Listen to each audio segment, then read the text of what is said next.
Então, boa tarde a todos.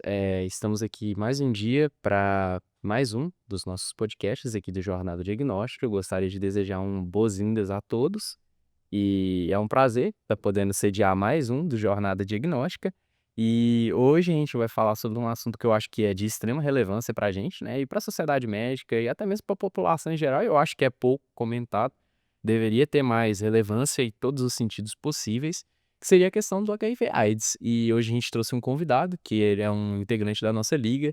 Ele já é um bombeiro formado, atualmente está fazendo medicina lá na faculdade do Unipam, né, juntamente integrante da Liga Acadêmica Clínico Cirúrgico Radiológica, lá a CRU, que é parceira aqui do podcast.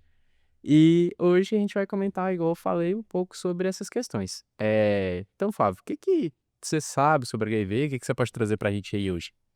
O HIV a gente sempre tem um conhecimento mais, como você diz, com ressalvas, né, a gente vem da sociedade, assim, e tal, a gente vê que é um vírus que ataca a nossa imunidade, falando um pouquinho mais técnico, vem assim, um retrovírus, né, da família do retrovírus, ele vem, debilitar a nossa imunidade, aí o que que acontece? Vem outras doenças e que vem atacar mais o ser humano, né.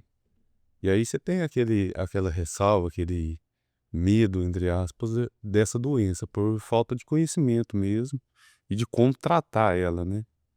É. Acho que o tratamento, assim, o tratamento e os métodos preventivos, né. A gente fica meio fica a pé com isso. É igual você falou, né, eu acho isso interessante, tipo, ele é um vírus que ele vem para atacar a nossa imunidade. Ninguém morre de HIV, né, a pessoa ela morre com HIV, então são 2 conceitos muito diferentes, né, a gente tem, por exemplo, sei lá, pneumonia, vou dar um exemplo, pneumonia, uma doença conhecida eu acho que pela maioria, você vai adquirir a doença, essa doença ela vai ter uma evolução natural, que a gente chama de evolução natural da doença, que seria no caso como que essa doença ela vai progredir no corpo e como que o corpo ele vai reagir em relação a essa doença, né. E acaba que ela pode comprometer determinados sistemas específicos, o paciente pode vir a óbito ou ter alguma complicação que o leve a óbito, né. Uhum. E agora o HIV não, o paciente vai lá, contrai HIV pelos métodos de transmissão, que a gente vai comentar daqui a pouco, ele contrai esse HIV, mas ele não vai morrer de HIV. Na verdade, na maioria das vezes, o paciente ele tem HIV e não sabe que tem HIV. O que Uhum. que acontece? Ele adquire o vírus, aquele vírus ali, ele fica em latência. A gente tem alguns períodos, né, o vírus em específico, ele é um micro-organismo, intra-orgânico obrigatório, né, então ele precisa de um hospedeiro, ele necessita, ele é um parasita intracelular obrigatório, e ele vai hospedar esse paciente e ele vai passar por alguns estágios. O primeiro estágio que a gente vai falar é a questão da latência. O que que seria a latência? O vírus ele fica lá paradinho e ele não faz absolutamente nada. Isso é interessante, porque o paciente não vai sentir nada, entendeu? Então, tipo assim, o cara tá ali trabalhando, tal, pá, E nada, nada, não sente febre, não sente dor de cabeça, não sente absolutamente nada. E o engraçado é que o vírus do HIV, a gente ainda não tem uma resposta extremamente, respaldada na literatura, que seja edificada, completamente correta. Ele pode ficar até 10 anos ou até mais nesse período de latência. Então o cara ele pode ser um HIV positivo, não saber que é HIV positivo, passar mais de 10 anos sem ter nenhum sintoma, sem sentir nada. isso. E isso é muito curioso, né, porque, tipo, sei lá, às vezes você trabalha com um cara do seu lado e, tipo, ele corta e você queria ver sem saber, entendeu. Você não sabe que tem o HIV, aquilo ali, o que que acontece, você não sabe quando você pode transmitir, foi o que você acabou de falar. E a gente não tem o cuidado de fazer um exame recorrente, né, para saber. Eu pratiquei sexo sem proteção, né, ou tive uma ocorrência, alguma coisa que poderia, fazer a transmissão do vírus para mim, e eu não vou lá fazer um exame preventivo, a gente não tem essa cultura. E aí o vírus pode ficar ali em período de incubação, né. E você transmitir para os outros sem saber que tem, como você disse, aí manifesta em outra pessoa e você não sabe que tem aquilo. É. Aí, o que acontece? Esse é o primeiro período, né, depois a gente tem, o que a gente chama de síndrome retroviral aguda, né, SRA, síndrome retroviral aguda. O que que seria isso? Basicamente, nosso paciente ele vai como se ter, tipo, uma gripe, digamos assim. Por isso que é tão difícil pro médico ter um diagnóstico muito certeiro de HIV. O que acontece? A maior parte do tempo o vírus está em latência, então o paciente está sem assintomático, né? Não tem nenhum sintoma. E depois ele passa por um SRA, que aí é como se ele tivesse tido uma gripe. Aí você pensa, pô, sei lá, a prevalência de influenza, vírus sincicial respiratório, uma porrada de outros vírus é muito maior do que tecnicamente HIV. Tipo, não que a prevalência seja maior, ou a incidência seja maior, mas é porque o diagnóstico mais comum você vai priorizar ele primeiro, né? E também por conta do impacto, pô. Tipo assim, você fala pro cara, nossa, você tá com influenza, ele, beleza, eu vou ficar gripado 3 dias, daqui a pouco eu melhor, né?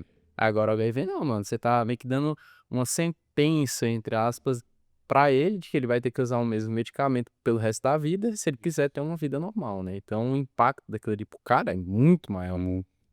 E aí depois começa, né, o que a gente vê que seria essa questão que ele comentou mais cedo do sistema imune, né, que ataca o sistema imune. Aí já Aí já vai a descer. síndrome, né, já se torna assim. Aí que vocês, tipo, vê, assim, que é comum em relação a essa síndrome? Tipo, leva pro hospital e tal?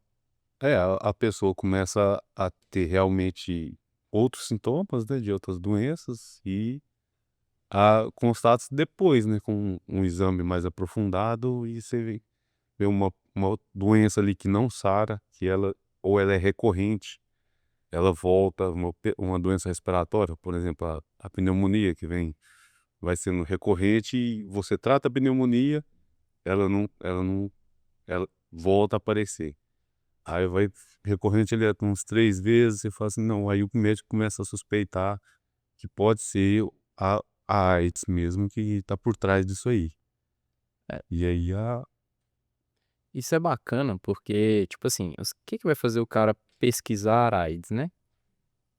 Acho muito difícil você começar a pesquisar HIV ou, né, a pessoa portadora de HIV a partir de uma síndrome retroviral aguda. Então, você começa a suspeitar, por exemplo, com perda de peso, porque tem o que eles chamam de caquexia ponderal, que seria que o paciente ele começa a perder peso por conta do metabolismo e ele algumas questões virais mesmo relacionadas a alguns fatores específicos. O cara começa a perder peso, ter diarreia crônica ou aguda por um tempo significativo sem melhora, mesmo com uso de medicamento. corpo, Uma dor no corpo dor ali, muscular, mialgia contínua. não melhora de jeito. De jeito nenhum, e você já pesquisou outras questões, já fez um exame de imagem para descartar um câncer, Uhum. já fez um exame de imagem para descartar outras síndromes, né. Isso. O HIV ele é uma imunodeficiência que eles chamam de secundária, né, que é assim, a gente tem imunodeficiência e imunossupressão. Aí a gente vai ter uma diferença entre as 2, né. A imunodeficiência, ela é mediada por algo extracorpóreo, né, um organismo, alguma coisa assim, um parasita.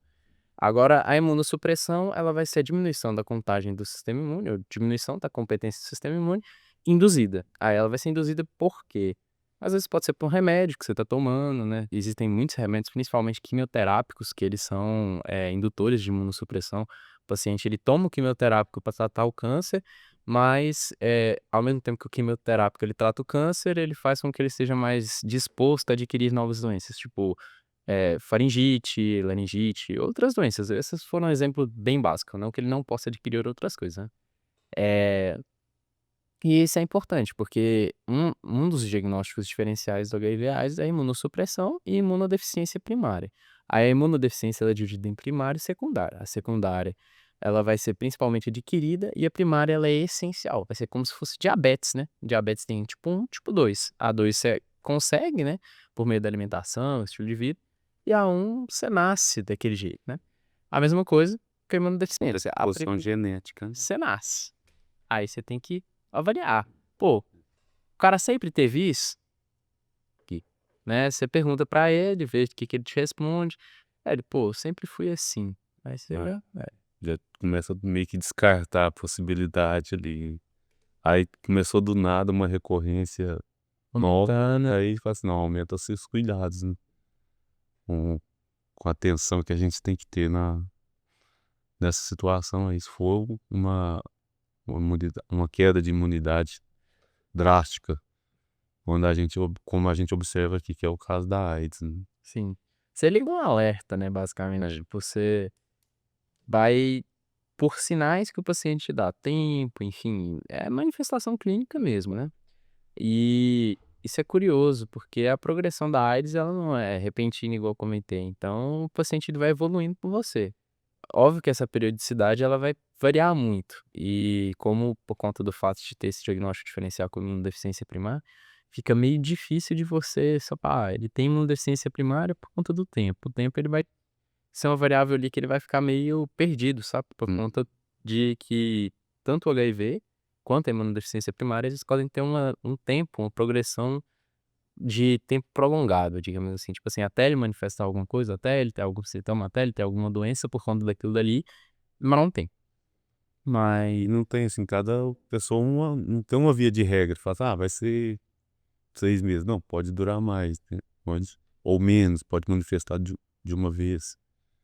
e tem outros fatores também, né, tipo epigenética, que é tipo assim, você estilo de vida, né, velho, Com certeza. que aí, querendo ou não, vai influenciar. E o que que você sabe de, tipo, transmissão de AIDS? Como que pega, como que A primeira coisa que a gente pensa, né, é o sexo sem proteção, né, claro. Aí vem as outras vias, né, que pode ser a transmissão por, gravidez, né, a transmissão direta da mãe para o feto ou via amamentação, uso de drogas, né, drogas injetáveis, aí se compartilhar a mesma seringa e ela for infectada ali. E hoje mais rara a transfusão de sangue. Transfusão de sangue eu creio que é a mais rara hoje, né, que até pelo controle que a gente tem hoje, com os cuidados que a gente tem, a gente for fazer uma doação, a gente sempre tem exames ali para ver se aquele sangue é compatível ou teve alguma coisa errada com ele. E ali já é descartado.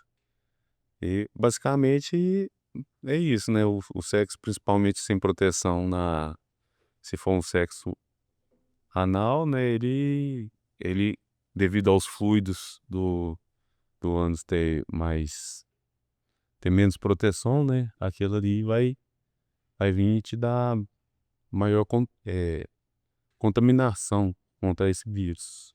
é, tipo assim, em relação às os métodos de transmissão, né.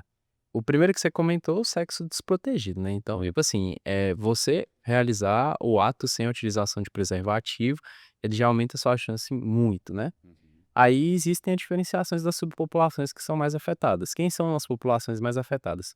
Eh, mulheres que fazem o exercício da prostituição, né, existem milhares de indivíduos do sexo feminino são milhares de pessoas mesmo, que utilizam da prostituição como meio de fonte de renda e acaba que isso causa um aumento no número de parceiros sexuais, o que a gente chama hoje em dia na medicina de comportamento de risco. O que que é um comportamento de risco? Você ficar com muitas pessoas, você não ter um parceiro fixo, não, utilizar proteção, tudo isso vai compor o que a gente chama de comportamento de risco. E essas mulheres que realizam prostituição, naturalmente, têm um comportamento de risco. Por quê? Porque tem múltiplos parceiros sexuais, né. Outro que você comentou, que eu achei, extremamente importante, né. A AIDS, ela surge como se fosse uma doença dos homossexuais, né.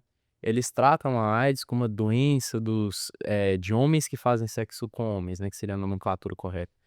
E não é bem assim. Existe uma base fisiopatológica para isso, que no caso seria a questão de que, a mucosa anorretal, ela é mais sensível do que a mucosa vaginal, por conta da própria estruturação das células epiteliais ali, que favorece uma virulência maior no ano retal do que no vaginal. Então, o vírus ele consegue entrar melhor, digamos assim, de maneira, chula falando mesmo, ele consegue adentrar no seu corpo de maneira mais fácil pelo ânus do que pela vagina. Então, isso faz com que pessoas que realizam sexo desprotegido por via retal tenham maior predisposição. Isso é uma questão estatística, né. Aí, são essas 2 subpopulações e populações, que a gente fala que são populações, marginalizadas, tipo, pessoas que moram na rua, pessoas que fazem uso de drogas injetáveis, usuários de drogas injetáveis, né, então, tipo ali, pacientes até mesmo pacientes usuários de esteroides anabolizantes, inclusive antes daqui do podcast a gente estava comentando, né, o compartilhamento de agulha, né, então você pega ali eu vou dar um exemplo, né, a galera que usa, por exemplo, heroína, tem algumas drogas que são injetáveis que eles pegam, colocam dentro da seringa, puxam o sangue, dilui aquilo dali, aí injeta de volta, puxa e sobra um pouquinho, né, aí tipo sobra lá tipo 25 ml, mas já tá mais diluído, passa pro próximo, aí ele injeta, puxa do sangue dele, e aí isso vai passando de um em um e acaba que o sangue, ele tem uma troca direta de sangue, é como se estivesse fazendo contínuas transfusões de sangue. E aí, cara, isso acaba que aumenta enormemente. E cara, né, a pessoa que faz isso, ela não faz isso uma vez, né? Claro. A pessoa que tá ali nessa situação, ela vai fazer isso múltiplas vezes. Então, ela vai usar a droga várias vezes. Ou, por exemplo, a mulher que ela é prostituta, ela vai ficar com vários homens inevitavelmente. E é isso que vai fazer com que aumente a chance, né? Porque, fiz sexo desprotegido uma única vez. Não é que você não vá contrair, né? Mas é porque a chance de você contrair com uma é É tipo, bem menor, né? bem menor. Menor, a não ser que a pessoa esteja lá, no caso que a gente falou, É. já esteja contaminada e não saiba. E não sabe, aí também é É, complicado. Mas é aquilo, né, a recomendação que a gente faz pra todo mundo é: usem preservativo, sempre usem preservativo, evitem entrar em contato com sangue, por exemplo, de outras pessoas sem necessidade. Sim. E também tem outra questão, né, a gente hoje em dia tem os fármacos. HIV, antigamente, ele era uma sentença de morte, era como se você tivesse câncer, por exemplo. É. E não, hoje em dia, graças a Deus, temos tratamento, o tratamento ele estabiliza o paciente, às vezes o paciente ele vai viver a vida dele na maioria das vezes, né, ele vive a vida normalmente se não acontecer uma fatalidade, mas o cara ele não morre de HIV, ele morre com HIV ali, só que de maneira que ele não vai morrer por conta do HIV, nem de alguma doença, nem de uma complicação do HIV. Ele pode morrer de tipo uma fatalidade, sei lá, um acidente automobilístico, alguma coisa assim, mas ele vai morrer por conta do HIV. E isso é extremamente importante, porque até alguns anos atrás era como se fosse o fim da linha, digamos assim, né? Deu o diagnóstico de HIV, acabou, aqui acabou. Acabou a vida. Ali você não vai ter nenhum acesso a medicamento, nenhum tratamento. E uma coisa mais interessante ainda, né? Aqui no Brasil, esse tratamento ele é todo sediado pelo SUS, né? Eu pro SUS, exatamente. Então, poxa, Interessante. pô, ele não tem que despender financeiramente, porque o tratamento é caro. Se você for olhar realmente ali na farmácia, ou vamos falar nas drogarias, né? Sim. Muito caro, é muito caro. Tipo, um fármaco ali tá na faixa dos 1.200, R$ 2.400. Se você for olhar o coquetel, usar todo mês ali, sai caríssimo, caríssimo mesmo. E a maioria das pessoas, até populações assim, com uma condição financeira bacana, não teriam condição realmente de comportar, arcar com esses custos, é muito dinheiro. Não sei. É como se fosse Tem um privilégio, né, de ter esse receber isso aí do sistema de saúde. assim, é extremamente uma conquista, digamos assim, do SUS, né, utilizar essas terapias antirretroviral, assim como tratamento para câncer, né, tratamento para câncer é outra coisa ali que, pô, pega ali Estados Unidos, Austrália, África, pega o planeta inteiro, cara, onde você quiser, Inglaterra, pega. Onde que a galera recebe tratamento para câncer e para AIDS de graça?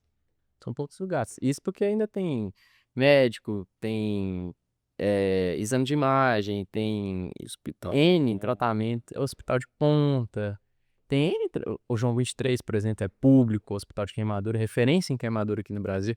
Existem N opções aqui, não que eu esteja fazendo com que nosso sistema de saúde é perfeito. Não, óbvio que tem suas falhas e tal, todos sabem disso, não cabe a mim também ficar criticando, mas cabe como profissional de saúde.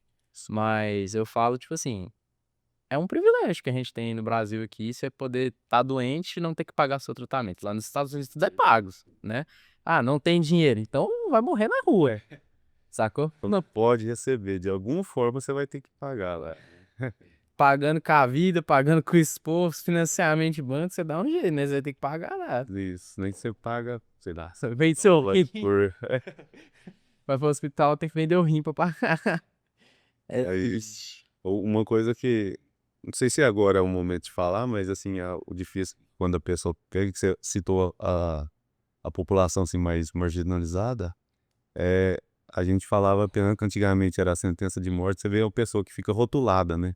é. A pessoa, a gente fala assim, o aidético, o paciente aidético, ele fica com aquele rótulo e todo mundo tem o seu preconceito fica obviamente que temos que ter cuidados com a pessoa, né, ainda mais com os profissionais da saúde. Eu já tive experiências de atender soro positivo e todo mundo fica com aquele: "Opa, espera aí, e aí?". Ele é soro positivo, fica com medo de manipular, né, de mexer no paciente mesmo, tocar. E a gente vê que pelas formas de transmissão, aí acho que a gente até pode falar das formas que não pega agora, né. Que aí, você pode, conversar com seu paciente, tocar seu paciente e realmente aquilo ali não vai chegar a te transmitir. Você pode ser mais assíduo, assim. Tipo assim, você tocar o paciente, só se você tiver uma lesão muito extensa ou tiver um machucado aberto, mas isso aí é um cuidado que tecnicamente você tem, né, você já tá ali manipulando, você vai ter, pô, melhor não, Com certeza. meio que se prevenir, né, uma questão de autossegurança, autocuidado. Mas, Com tudo, né, a autossegurança não só com arte, com qualquer outra doença, né. exatamente. Então, Você não vai ver o paciente ali sangrando, jorrando, espirrando sangue e vai chegar lá sem camisa, entendeu?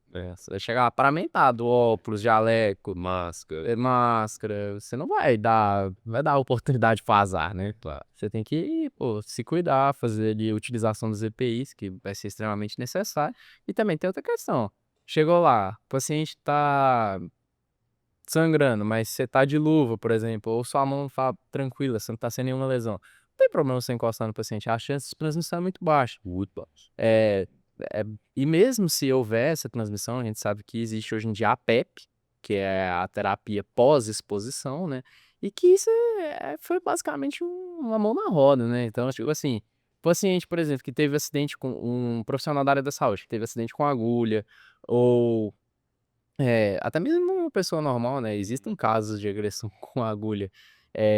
Então a questão de acidentes com agulha, pacientes que receberam a transfusão de um órgão e esse órgão não foi regulado, avaliado antes desse transplante, enfim, da transfusão de sangue imediata sem avaliação também pode ser utilizada essa questão da PEP, que vai ser o quê? Vai ser um conjunto de medicamentos que vai auxiliar a diminuir a contagem de carga viral e fazer com que esse paciente, mesmo que tenha contraído, entre aspas, consiga remediar essa questão da aquisição da doença, digamos assim, né.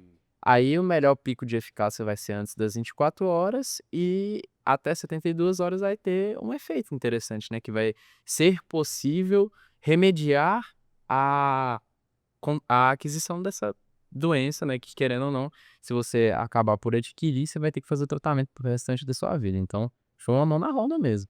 Com certeza.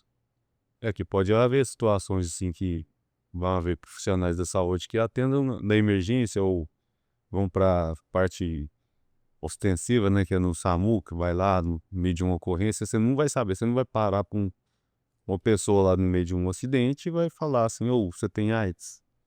Antes de tudo, não, você vai tratar a pessoa primeiro, então, por isso você falou uma coisa importante, você se previne primeiro, você se paramenta, coloca sua luva, sua máscara, seu óculos de proteção, caso necessário, e você vai lá tocar no paciente, você vai manipular, vai mexer no sangue dele, e a possibilidade que eu já via acontecer, né, pessoas que inclusive fizeram o exame depois de descobrir que um paciente naquela situação de emergência tinha a AIDS, pessoa com um corte ou o paciente estava lá passando mal, tossiu e o sangue voou mais ou menos para o rosto da pessoa, mas estava paramentado.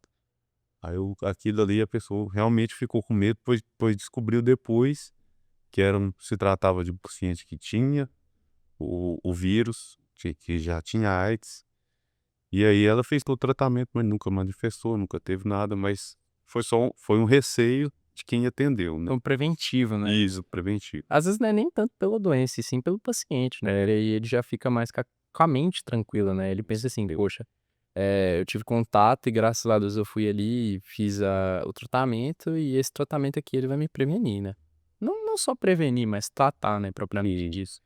E existe também o contrário, né, que seria a PrEP, que seria a pré-exposição, né. Então o cara, por exemplo, existe um caso que eu acho extremamente interessante, vale a pena até comentar. Você é casado, vive com uma pessoa que é portadora de HIV, né, pessoa que vive com HIV/AIDS, e vocês são soro-discordantes. Por exemplo, você não tem AIDS não, né, a nomenclatura AIDS seria, tipo, para a forma grave da doença. Ah, sim. Inclusive existem doenças definidoras, critérios definidores. Aqui a gente está usando de maneira mais comum, mais tranquila, mas é porque a gente não está levando tanto ao pé da letra. Mas tecnicamente, a AIDS é diferente de HIV. HIV seria pessoa que vive com HIV é uma pessoa que tem o vírus do HIV. A AIDS seria a forma ativa da doença, e aí no caso seria inclusive existem critérios, existe o UNAIDS, existem, órgãos que regulam e gerenciam e emitem boletins e diretrizes sobre essa questão da AIDS, né, que aí no caso, seria contagem de CD4 menor do que 200 ou a presença de uma das doenças definidoras, que aí no caso são diferentes de doenças oportunistas, mas também são doenças que vão se aproveitar do estado da AIDS para se manifestar, né. Eh, no caso da questão do HIV, esse paciente que é soro discordante e, por exemplo, é minha mulher, e eu quero ter relações sexuais normais, né, e o paciente que é soro-discordante, no caso a pessoa que não é HIV positivo, mas que tem uma esposa que é, ele vai ficar na dúvida e ele vai perguntar para o profissional da área da saúde e com frequência, "Posso ter relações com minha mulher? Eu posso normal, vida normal, tranquilo?" E existe a PrEP, né, que seria essa pré-exposição o quê? Seria o quê? Você toma uma medicação que vai te prevenir para algum, tipo de evento, entendeu.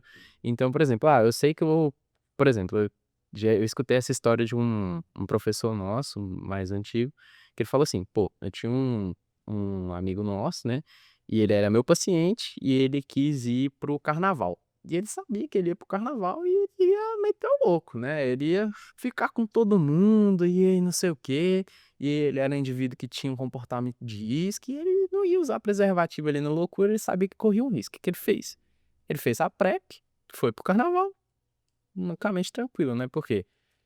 Seria como se fosse uma profilaxia, você tá dando para o seu paciente como se fosse como se fosse um preservativo Ou medicamentoso. vacina, né, digamos. Vacina, digamos assim.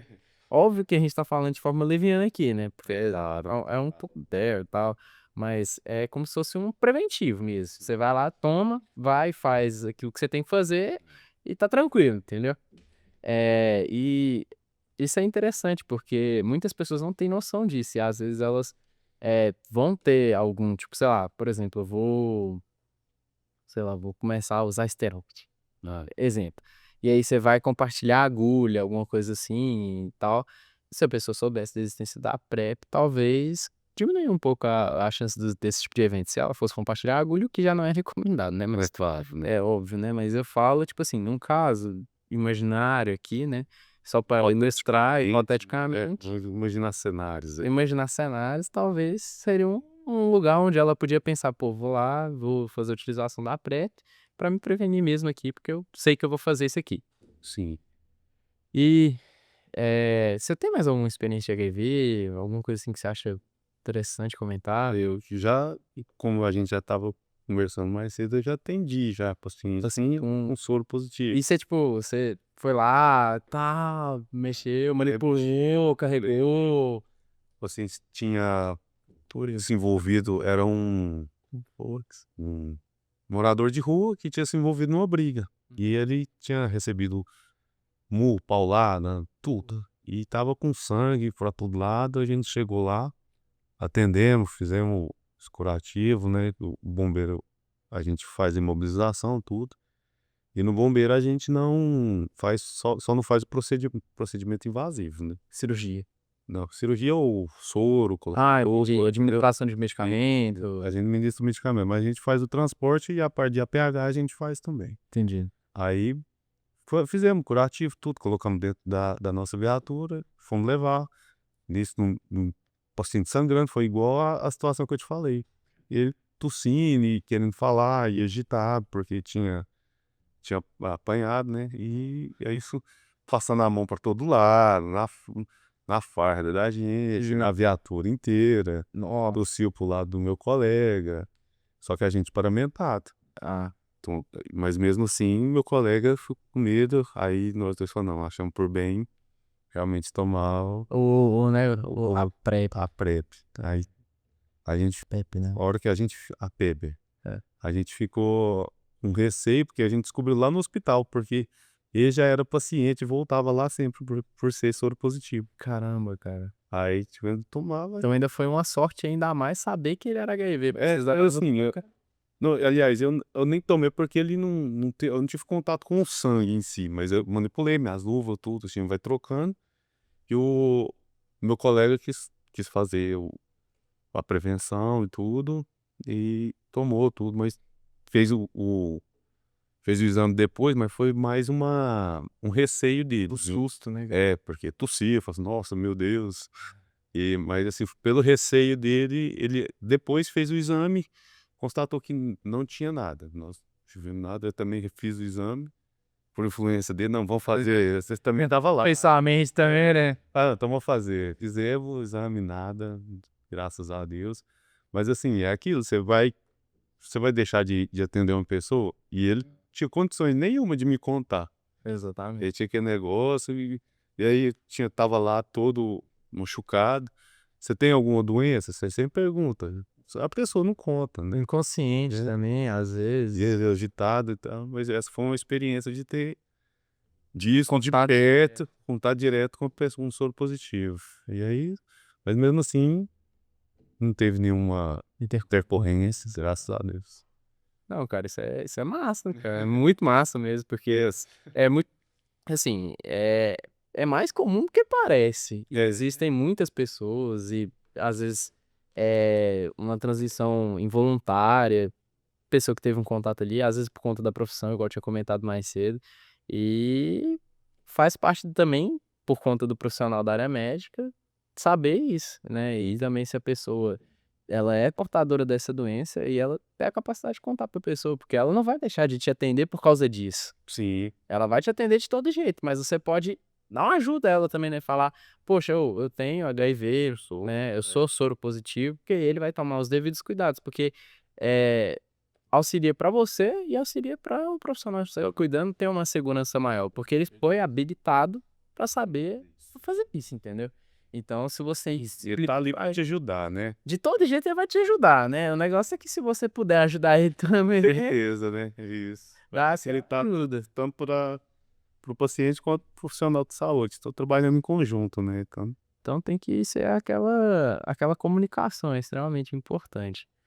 E outra coisa que eu acho interessante de HIV é que eu queria comentar umas curiosidades, né? Que o HIV ele veio da África pro Brasil, né? Então não é uma doença que é originária daqui. Ela surgiu na África e ela foi primeiramente detectada nos Estados Unidos, porque começaram a surgir alguns casos de HIV nos Estados Unidos. Inclusive, existiu um caso de um cara que chamava Dungas, Girton Dungas. O nome do cara é meio difícil. Inclusive, a gente teve algumas aulas sobre HIV e costuma que comenta um pouco sobre esse caso, porque cria-se um estigma em relação à população homossexual em cima desse caso. O que que aconteceu? Esse Gerton Douglas, ele era um indivíduo que ele tinha relações sexuais com outros homens, né? Então ele era um homem que fazia sexo com outro homem. E ele começou a perceber, ele foi para África fazer uma pesquisa, alguma coisa lá na África, e depois ele voltou para os Estados Unidos. E começaram os primeiros casos, assim. E aí começaram a culpar ele pelo aparecimento dos novos casos. Fala assim, ó, o cara aqui, ó, paciente zero, né? A gente fala paciente zero é a primeira pessoa a apresentar a doença em um local, né? Esse cara é o paciente zero e tal. E começaram a associar como se fosse uma doença de pessoas homossexuais. Mas não, ela, inclusive, é interessante isso, mas 53% dos casos totais de HIV/AIDS são em mulheres. Então, a população maior representante são indivíduos do sexo masculino. Inclusive, isso dá por conta da transmissão, que a gente falou que era por conta do sexo desprotegido, por conta dos fluidos corporais, né? Então, sêmen, secreção vaginal. E o que que acontece? Quando você, por exemplo, o homem, ele vai lá, tem a relação dele, faz a ejaculação e vai embora. Acabou. ó, Acabou. Agora, no indivíduo do sexo feminino, aquele sêmen fica ali um tempo ainda, até ele sair. até perto do colo do útero, na região dos fórnices ali perto, naquelas estruturas ali anatômicas que com o tempo, pô, até mesmo por conta de questão de fisiologia, pô, tem que ter um tempo para poder o espermatozoide seguir todo o trajeto que ele precisa, né, para poder realizar a fecundação. E aí acaba que por conta desse tempo maior de exposição, o indivíduo do sexo feminino tem maior predisposição a contrair o HIV/AIDS que o indivíduo do sexo masculino. Então, o indivíduo do sexo masculino, ele tem maior chance de contração é por lesão. Por exemplo, assim, tem alguma lesão ali na mucosa vaginal, e ele tá com alguma lesão ali também. Inclusive, existe uma questão muito interessante. Pacientes que têm outros tipos de infecções sexualmente transmissíveis não tratadas têm uma chance muito maior de contrair HIV/AIDS. Então, por exemplo, paciente com gonorreia, paciente com sífilis tem chances de 2 até 3 vezes aumentada de contrair. Isso existem estudos que fazem essa comparação. Por conta de lesões ali, da formação bacteriana, a imunidade diminuída, porque a gente tem, as camadas protetivas do corpo naturalmente, né, e por conta dele já estar com infecção ali, acaba que elas já estão danificadas, então é uma porta de entrada para o vírus, né.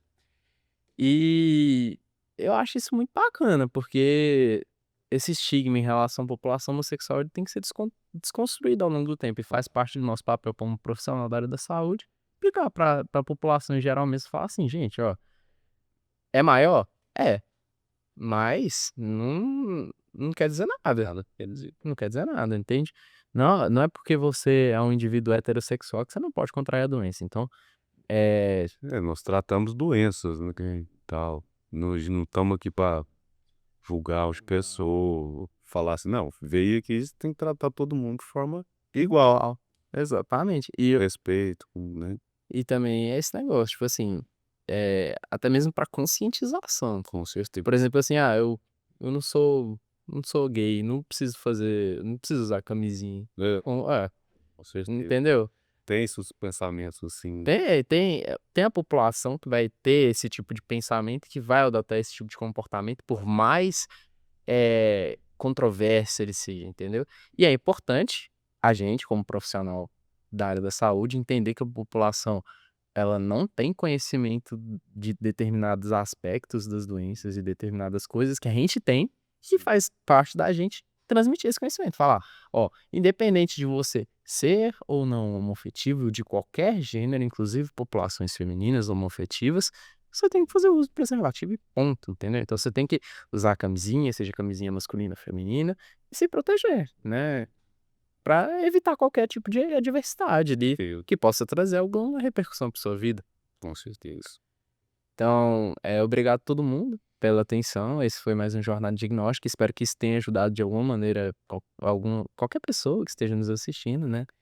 E estamos dispostos a responder algumas perguntas, né, nos comentários. Qualquer coisa tiver aí alguma dúvida, nossas redes sociais também estão aí. Qualquer coisa que a gente puder auxiliar. Lembrando que a gente também, somos estudantes de medicina ainda, então nós também não detemos todo o conhecimento do mundo ainda. Não que depois de formados também vamos ter, né, mas acredito que vai dar uma melhorada bastante. Com certeza. E eu gostaria de agradecer muito sua presença, Flávio, foi muito bom, principalmente as experiências que você trouxe aqui pra gente, cara, principalmente na faculdade de medicina, a gente não tem a oportunidade de ter tanta, de escutar essas histórias mesmo, ver o que que vocês fizeram, e eu acho isso extremamente interessante. E também muito obrigado pela presença, foi ótimo estar aqui com você, espero que em próximas edições você esteja aqui de novo com a gente. Lembrem-se de seguir a gente nas redes sociais, né, na lacru.unipan, no Instagram, e o Instagram da Magic Imagem também, que é a nossa patrocinadora aqui, e auxilia a gente basicamente em tudo aqui no podcast, e a gente é muito grato a isso, tanto a gente da liga, eu pessoalmente, sou Nicolas aqui, sou extremamente grato por tudo. E muito obrigado e espero ver vocês novamente no próximo capítulo. Né. Eu só agradecer a todo mundo que vê, né, agradecer o convite, né, ao nosso presidente, e agradecer o Magic Imagem pela oportunidade, e só lembrar que a gente está aqui, como curiosos, né, a respeito de vários assuntos que vamos trazer.